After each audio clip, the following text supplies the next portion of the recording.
देवी प्रपन्नारति हरे प्रसीद प्रसीद महातर जगतोऽखिलस्य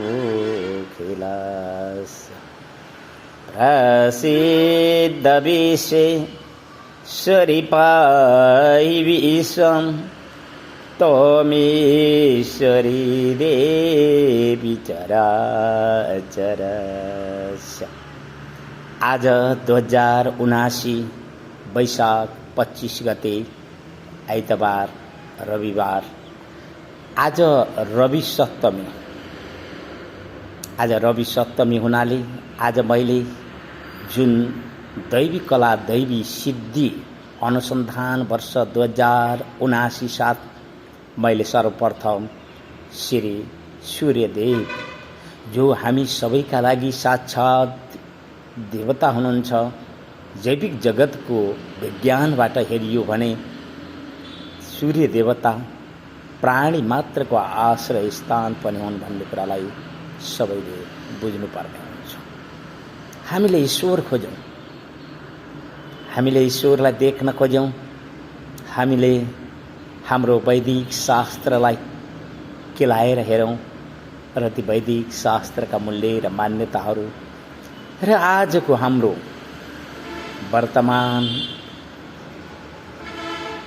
जुन सनातन धर्म संस्कृति संस्कारमाथि देखा परेका अन्धविश्वास, ती विकृति र विसङ्गति वातावरणहरूले जुन प्रकारको हिन्दू समाज हामीले अनुभव गरिरहेका छौँ, त्यो हिन्दू समाजलाई देखेर अत्यन्त कति बेला घृणा पनि हुने गर्दछ। यो गोर्खा राज्य नेपाल भेदको उर्वर भूमि थियो, हिमालयको काखमा अवस्थित, र यहाँ जुन जस्तो दैवी सिद्धि र दैवी शक्तिहरूका बलले यो गोर्खा राज्य नेपालको राष्ट्रिय एकीकरण अभियान र राष्ट्रको एकीकरणको जुन इतिहासलाई हामी दैवी शक्ति साथ भेट्ने गर्छौँ। वीरहरू र कविहरूद्वारा सम्मानित हाम्रो वैदिक सनातन धर्म आज कसरी बहुदलीय राजनीतिको अस्वस्थ प्रतिस्पर्धामा पुगेर लछार पछार हुँदै, हामीलाई लाग्छ कि यस प्रकारको बहुदलीय राजनीतिले यो राष्ट्रको राष्ट्रिय गौरवलाई नै नष्ट पारिदिनेछ, अस्तित्वहीन पारिदिनेछ। त्यसैले हामीले 2079लाई एउटा दैवी कला दैवी सिद्धिको अनुसन्धान वर्षको रूपमा लिइरहेका छौँ। हामीले जीवनमा देखेका छौँ, हामीले वैदिक शास्त्रको बाटोबाट जुन बाटोमा हामी पुग्यौँ, जति मन्त्रहरू हामीले प्राप्त गर्यौँ, तर ती मन्त्रहरू जब यो भौतिक शरीर अस्वस्थ भएर मृत्युको बाटोमा पछारिरहेको हुन्छ, त्यति बेलाको जीवन अनुभव, त्यति बेला स्वाभाविक हे माँ पुकार्ने इच्छाहरू आए र पुकारियो। एक घुटको पानी पिउने इच्छाहरू भए, तर ती एक घुटको पानी दिनका निमित्त हाम्रा देवालय र तीर्थमा भएका ती मूर्तिहरू कुनैले पनि साथ दिएनन्। हामीले अनुसन्धान गरिरहेका छौँ। हुनसक्छ हाम्रो परीक्षा गरिएको छ, दैवद्वारा परीक्षा लिइरहेको छ। त्यसैले पनि धैर्य भएर हामीले आफूलाई विश्वास गर्नु परिरहेको छ, ईश्वरलाई विश्वास गर्नु परिरहेको छ, वैदिक शास्त्रलाई विश्वास गर्नु परिरहेको छ, र हिन्दू समाजलाई एक केलाएर हेर्नु परिरहेको छ। किनकि जो विकृति र विसङ्गति छ त्यो हिन्दू समाजभित्र छ, र हामीले हाम्रो विश्व बजारका ती जति पनि धर्मका ठेकदारहरू छन्, जसले पैसा दिएर धर्मलाई किन्न पाइन्छ भनेर गरिब मुलुकहरूमा पसेर ती धर्म परिवर्तनका श्रृङ्खलाहरू चलाइरहेका छन्। हामी तिनीहरूसँग कहिल्यै पनि डराउनु पर्दैन। उनीहरू भनेका त सिकारी हुन्, ती सिकारीहरूलाई चिन्न सक्नु पर्यो। र हामी वैदिक सनातन धर्ममा हाम्रा सूर्य देवता, चन्द्र देवता र अग्नि देवता, यी हाम्रा देवताहरूका जुन हामीलाई सिद्धि दिने सिद्धिदात्री गौरी माता जस्ताका यी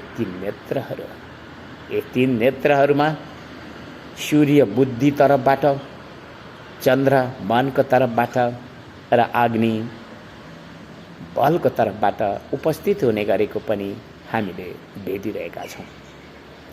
जब तेस्रो नेत्र अग्नि देवता जाग्नुहुन्छ त्यति बेला नै हामीलाई दैवी सिद्धि बल प्राप्त हुने गर्दछ। यो तपाईहरूलाई हामीले यिनै आवाजद्वारा शिक्षा दिँदैछौँ। हामीले जुन प्रकारको हिन्दू समाजलाई अनुभव गरिरहेका छौँ त्यहाँ आजको परिस्थितिमा हिन्दू जागरणको होइन, हिन्दू समाजलाई शोधन गर्नुपर्ने परिस्थिति आइरहेको छ। किनकि वैदिक सनातन धर्मलाई संरक्षण गर्नका निमित्त त ब्राह्मणहरूमा रहने ब्राह्मणत्वको संरक्षण हुनै पर्ने हुन्छ। ब्राह्मण जन्मले हुँदैन, ब्राह्मण कर्मले हुने गर्दछ। समाजमा ब्राह्मणको नामले कोही अन्याय र शोषण गर्दैछन् भने तिनीहरूलाई तह लगाइएन भने हामीले हाम्रो हिन्दू धर्मलाई पनि पुनः स्थापन गर्न सक्दैनौँ। पहिला त हामीले शोधन गर्नु पर्यो। ती ब्राह्मणहरूलाई ब्राह्मणत्वमा आउनका निमित्त संरक्षण दिनु पर्यो र जो ब्राह्मणमा आउन सक्दैनन् उनीहरूलाई उनीहरूका कर्म आधारमा जातीय वर्गीकरण पनि हुनु पर्यो। वर्णाश्रम धर्म वास्तवमा सनातन धर्म हो। गुण प्रकृति धर्म साथ जोडिएको धर्म हो। कर्म साथ त्यसलाई निर्णय लिने धर्म हो। हामी जुन आजको विश्व मानव जातिका जुन भाषा राजनीतिका बहुदलीय राजनीतिहरूका सुन्दै गरेका छौँ, जुन हामीले विश्व मानव जातिको विकास र आविष्कार साथमा जो विश्व मानव जातिलाई नै सङ्कटतर्फ धकेलिरहेका छौँ, त्यस परिस्थितिमा एउटा आत्रीय ऋषिको महार भिक्षु तीर्थ जुन परमहंस जीवनबाट फर्किरहेको छ र उसले देखिरहेको छ कि वास्तवमा यो हिन्दू समाज कति विकृत विसङ्गत अनि कति त्यहाँ हामीले दुर्भाग्यको वातावरणहरू अनुभव गरिरहेका छौँ। तपाईलाई थाहा छ अथवा छैन, अन्धविश्वास भनेको त्यो अन्धकार हो जुन अन्धकार एउटा गुफामा रहने अन्धकार जस्तै हो। त्यस गुफाको अन्धकारलाई तपाईँ जतिसुकै प्रयास गर्नुहोस्, लौरा बजाउनुहोस् अथवा तपाईँले जे जस्ता प्रयासहरू गरे पनि त्यो अन्धकार त्यसरी सहजै छोड्दैन। तर तपाईँले कि त्यो गुफा भत्काइदिनु पर्यो र आकाशमा मिलाइदिनु पर्यो, महाकाशमा मिलाइदिनु पर्यो कि त तपाईँले त्यस गुफालाई प्रकाशको एउटा ज्योति लिएर पुग्नु पर्यो जुन ज्योतिले त्यस अन्धकारलाई नष्ट पारिदिनेछ। हामी यस विषयमा अनुसन्धान गरिरहेका छौँ र बोली पनि रहेका छौँ कि हामीले हिन्दू समाजभित्र देखा परेको विकृति विसङ्गति त्यसलाई संरक्षण दिने अन्धविश्वास अनि हाम्रो समाजमा देखा परेका नाम मात्रका ब्राह्मण र ती ब्राह्मणहरूलाई फेरि हामीले अर्का ब्राह्मण जो खेतला जीविकोपार्जन गर्ने ब्राह्मणहरू राखेर संरक्षण गर्न खोजिरहेका छौँ। यो हाम्रो यस गोर्खा राज्य नेपालका निमित्त अत्यन्त अगाध मर्माघात समस्या हो। तपाईँलाई मेरा शब्दहरू सुनेर तपाईँलाई आश्चर्य पनि लाग्न सक्छ। त्यति बेलासम्म आश्चर्य लाग्नेछ जति बेलासम्म माता कृपाबाट दैवी सिद्धिहरू र दैवी कलाहरू प्राप्त हुने छैन। म त्यो बेला उभिएको हुन्छु जति बेला नाकबाट पानीहरू सिगानहरू बगिरहेको हुन्छ, आँखाबाट कचराहरू निस्किरहेको हुन्छ अनि कान दाँत दुखिरहेको हुन्छ अनि यो भौतिक शरीर अस्वस्थ र शिथिल भइरहेको हुन्छ अनि एक्लो जीवनलाई विचार गरिरहेको हुन्छ। आखिर जीवन थियो के? अनि यो संसारमा बाँच्ने ती महलहरूमा बस्नेहरू अनि यो संसारमा बाँच्ने बुद्धिका बलले सुखको खोज गर्नेहरू अनि यो संसारमा बस्ने अरूलाई शासन गर्न खोज्ने ती शासकहरू र ती जो अरूको शासनद्वारा शासित हुनेहरूको जीवन पनि हामीले अनुभव गरिरहेका छौँ। किनकि जीवनको अन्तिम सत्यता मृत्यु नै हो र त्यो मृत्यु सुधार्न सकिएन भने हामीले यो 84 लाख जैविक जगतमा जुन जीव विज्ञानको सिद्धान्त अनुसार पुनर्जन्म, सायद तपाईलाई यो पुनर्जन्मको विषय नपच्न सक्छ, किनकि तपाईले एउटा मृत मुर्दालाई आँगनमा पल्टिएको देख्नुभएको छैन। तपाईले त्यस पूर्वको त्यस डाक्टर होस् अथवा त्यो इन्जिनियर होस् अथवा त्यो नै राजा अथवा सेनापति होस्, ऊ पल्टिएको उठेको पनि देख्नुभएको छैन। उसको भौतिक शरीरलाई हामीले सगर अर्थात् शमशान घाटसम्म लगेका छौँ। हामीले त्यहाँ उसको सबभन्दा पहिला त प्राणको विषयमा विचार गरेका छौँ, अनि त्यो बुद्धि र उसका मनहरू अनि उसका 10 इन्द्रियहरू अनि उसको भौतिक शरीरका कार्यहरू, हामीले यी सबै कुराहरूलाई अनुसन्धान नगरेको भए सायद माताले यस प्रकारको आफ्नो चरण शरण दिन पनि मुस्किलै पर्ने थियो। तर हर दैवी विज्ञानका जो कोही पनि देवताहरू छन्, ती देवताहरूले योग्य पात्रको खोजी गरिरहने अन्तर्गत मैले पनि एउटा आत्रीय ऋषिकुमार परमहंस भिक्षु तीर्थ हुने नाताले एक्लो मागन्ते भिखारी जीवन जिउँदै मातासँग भिख माग्ने कारणले, मातासँग मैले दैवी बल बुद्धि र विद्या माग्ने कारणले मलाई 2079 आइपुग्दा दैवी सिद्धि र दैवी कलाहरूको विषयमा अनुसन्धान गर्ने इच्छा लाग्यो। किनकि मसँग दैवी सिद्धि हुन्थ्यो भने यो हिन्दू समाजलाई संशोधन गर्न सकिन्थ्यो, शोधन गर्न सकिन्थ्यो। जागरण गर्नुको औचित्य नै छैन। जबसम्म यो हिन्दू समाज शोधन हुँदैन त्यति बेलासम्म हिन्दू जागरणका आवाजहरू केवल राजनीति भाषा मात्र हुन सक्छन्। केवल ती आर्थिक प्रलोभन र ती सबै विषय मात्र हुन सक्छन् भन्ने मेरो निचोड छ र मैले त्यही नै सारांश पनि देखेको छु। र हामीले दैवी सिद्धिहरूको विषयमा हामीले आफ्नो जीवन विज्ञानलाई देखेका छौँ। हामीले ती देवी नारीहरूका ती डिम्ब अण्डा अनि फुटिरहेका ती रहजहरू, मासिक धर्महरू, हामीले ती विज्ञानको विषयमा पनि उभिएर विचार गरिरहेका छौँ। हामीले त्यो गर्भ जीवनलाई देखेका छौँ र त्यो गर्भ जीवनमा अङ्कुराइरहेको हाम्रो जीवन शरीर, भौतिक शरीर, अनि हामीले त्यहाँ जुन प्रकारको प्राण सञ्चारको विषयमा अनि त्यो प्राणका साथमा मन, बुद्धि, 10 इन्द्रियहरूको विषयमा पनि एक जुन जीवन विज्ञानसँग सम्बन्ध राख्छ। यो भौतिक जगतलाई जुन 10 विषयहरू साथमा देखिएका छन् र ती पञ्चभौतिक पदार्थहरूमा हामीले जुन प्रकारको सिद्धि र शक्तिहरू अनुभव गऱ्यौँ, त्यसैले त यो 2079लाई एउटा दैवी कला, दैवी सिद्धि अनुसन्धान वर्षको रूपमा खोज गरिँदैछ।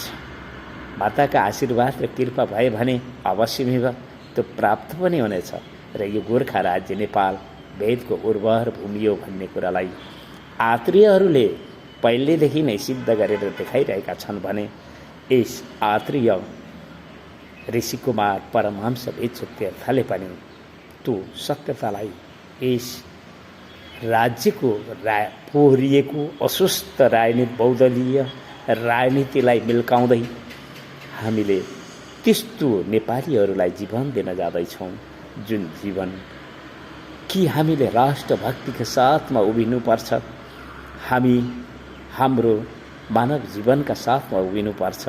हामी कोही पशु र भेडा बाख्रा जस्तै हामी लखेटिरहने वातावरणमा जानु हुँदैन। प्रकृति एउटा अनौठो वस्तु रहेछ र त्यो प्रकृति एउटा अनौठो विज्ञान साथ उभिएको रहेछ। त्यस प्रकृति विज्ञानमा पुगेर बुझ्दा हामीले के बुझ्यौँ भने प्रकृति दैवी सिद्धि साथ रहले गएको छ। हामीले त्यहाँबाट यसो हेऱ्यौँ र यो जैविक जगतलाई देख्दै जैविक जगतको जुन विज्ञान थियो त्यो विज्ञानसँग भौतिक जगत र प्रकृति विज्ञान देखियो अनि त्यहाँ गएर जीवन विज्ञान खोजियो। आज तिनै विज्ञानका पक्षहरूबाट उभिएको हुनाले त मैले तपाईहरूलाई यी आवाजहरू दिन गइरहेको छु र मैले मेरो जीवनको अन्तिम जो विश्वासको पात्र भनेको मैले मातालाई नै देखेँ। मैले हे माँ पुकारेँ र म एउटा मृत्युको बाटोबाट जुरुक्क उठेँ अनि यता उता टोलाएँ। तैपनि एक घुटको पानी पाउँछु कि भनेर प्रयास गरेँ अनि फेरि हात बढाएँ। हातले पुगिन अनि खुट्टा बढाएँ अनि त्यो खुट्टो र हात मिलेर त्यो पानीको गिलास लिएर मैले जुन प्रकारको जीवनलाई अनुभव गरेको छु कि दैवी शक्ति छ, दैवी सिद्धिहरू छन् अनि माताहरूका अपार ममता, माया, त्यो सम्मान अनि त्यो संरक्षण, सुख, शान्तिको अनुभव मैले जीवनलाई अनुभव गरिरहेको छु। मैले मेरो जीवनलाई अनुभव गरिरहेको छु। मैले अरूका कुराहरू सुन्नु आवश्यक ठानेको छैन, किनकि मैले त एक्लो मागन्ते जीवनको बाटो रोजेको मान्छे। मलाई अरूका कुरा सुनिरहनु आवश्यक छैन। मैले त यो प्रकृतिको खुला विश्वविद्यालयमा शिक्षा पाएको मान्छे अनि ती बुढी आमै अनि ती देवी आमाहरूले जुन उपदेश र शिक्षा दिएर आज 2079 वैशाख 25 रविवारको दिन, आज रवि सप्तमीको दिनसम्म आइपुग्दा मैले यो दृश्य भिडियोहरू तपाईहरूलाई भोलिको जुन दैवी सिद्धिहरूका साथमा उभिने दिन अवश्यमेव इतिहासका निमित्त काम लाग्नेछ भनेर नै यो भिडियो बनाइरहेको छु। किनकि मैले त गोर्खा राज्य नेपालको हितका निमित्त उभिनु पर्ने भएको छ। किनकि हामीले, हाम्रा पुर्खाहरूले यो राष्ट्रको राष्ट्रिय एकीकरण र यो राज्यलाई संरक्षण गर्ने वातावरणका निमित्त अनेक बल, बुद्धि, विद्या सहितका जुन प्रयासहरू गरे तिनलाई सम्मान पनि दिनु छ।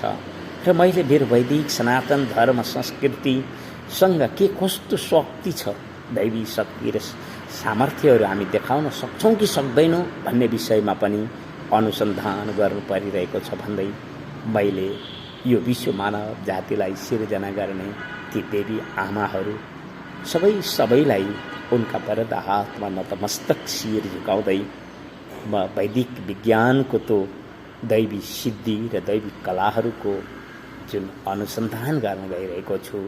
अवश्यमेव श्री बुढी गण्डकी र त्रिशुलीको यस बेनी सङ्गम, गौरी शङ्कर सङ्गम, गौरी शङ्कर घाट मलाई मेरो लक्ष्यसम्म पुर्याइदिनेछ र मैले मेरो एक्लो मागन्त जीवनलाई सफल र सार्थक जीवनमा पनि पुर्याउनेछु भन्ने विश्वास लिएको छु भन्दै म आजको यस दृश्य भिडियोलाई यतै रोक्छु। देवी प्रपन्नारति अरे प्रसीद प्रसीद मातर जगतो खिलास्य प्रसीद विश्वेश्वरी पायि विषं तमेश्वरी देवी चराचरस्य। हस्त धन्यवाद।